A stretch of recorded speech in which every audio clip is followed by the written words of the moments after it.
the Chase Thomas Podcast, for people who have nothing but time to kill.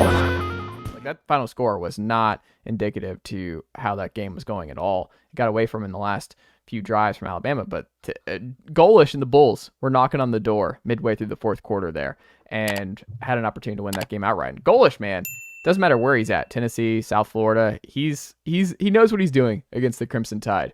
That much is sure for the former Vols OC. Switching gears here a little bit, Ethan, the stock report trending up, down. Who do you have trending up for the Vols football team this week, and who do you have trending down this week? Trending up, I've already said offensive line, so I'll stick away from that. I'll say Max Kitselman. I hadn't really even heard of the dude until then. I don't think a lot of Vol fans had. You know what? I'm going to go back on that. Just the tight end room in general. I mean, every one of them has caught a touchdown pass, if I'm not mistaken. I think Ethan Davis had one against Chattanooga. Holden Staes, I believe, had one. Was it Chattanooga or was this last game? Well, he had one here. I don't know if he had one against. Yeah, he had one here. Yeah, so I mean, just the tight ends, their use in general. That's been not exactly like surprising is the word I'd use. It wasn't on my radar at all. I just didn't, because it hasn't really been. I mean, they were using 12 personnel a bunch on Saturday. This is a totally different deal for Tennessee. It was. They can there's so many different ways to score with the point of the offensive line that I made a little bit ago. You got Dylan Sampson, who could very well be the best running back in the SEC right now, running behind who could very well be one of the best centers in the SEC. Nigo's been heralded by some as a top 5 in the SEC. Even right now, not Jack Foster. There's just so many ways that they can win. If they're getting the tight ends incorporated into it too, it's going to be dangerous. Yeah. Well, who do you have trending down? So you have tight ends up. Who stock was down after this week? That's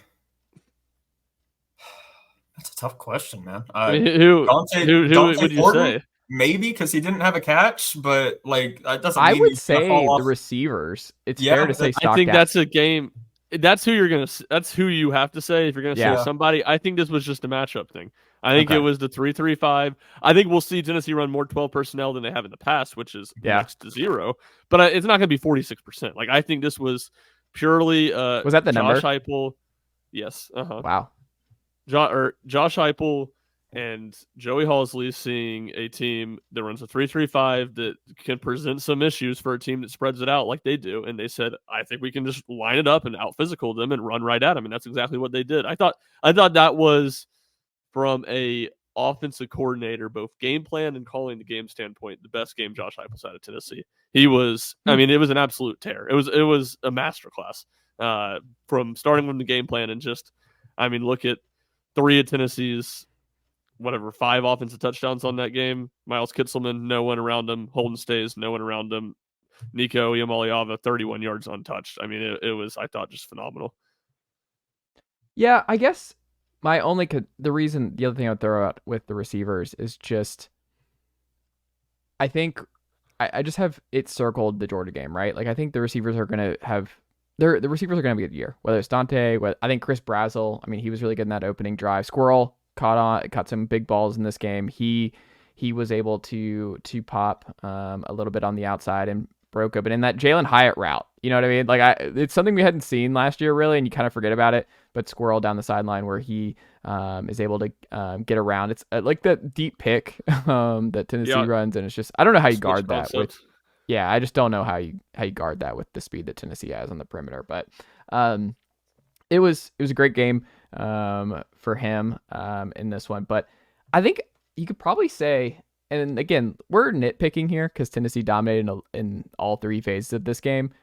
I think it's still the star position. I still think, Boo is still Boo is just gonna be up and down. Like in our group chat we talk about it, it's like Boo passes the eye test when you watch him on the screen. Like he's comfortable with the line of scrimmage. He flies all over the place. Like Boo is going to be a future star at Tennessee, but I think he's going to be up and down. I think he's going to get lost in coverage sometimes. I think he's just going to make true freshman mistakes.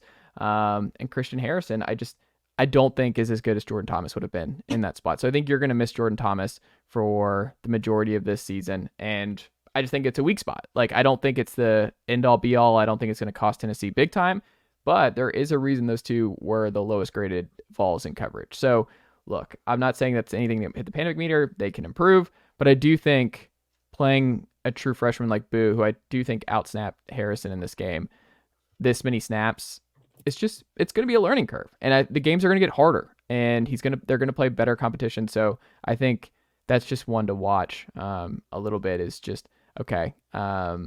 Boo's two things can be true. Boo and Christian Harrison will be fine. Tennessee's defense isn't going to take a huge hit there, but it is going to be a real learning curve for him week to week, where he's going to have some unbelievable moments, and then I think he's going to have some rough moments in coverage a little bit. So switching gears here a little bit, did you have anything else to add on the stock up and down, Ryan Schumpert? Yeah, I would say I agree with that. Not that necessarily the stock is down, because I wasn't feeling like super great about them before, but that was definitely the weak point. And I'll just add a fun fact in there. Holden Staes, 5 career touchdowns, 3 of them against North Carolina State. Ooh. Doesn't like him. Yep. 2 last year against them at Notre Dame. Wow. And also, I just think we should do like the post redo, because the Dane Davis downfield penalty was a joke, and we lost the Miles Kitselman just bomb from Nico in that one.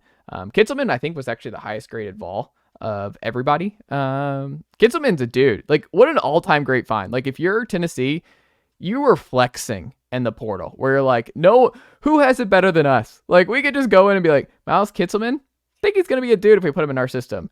Miles Kitselman is a dude. Catches.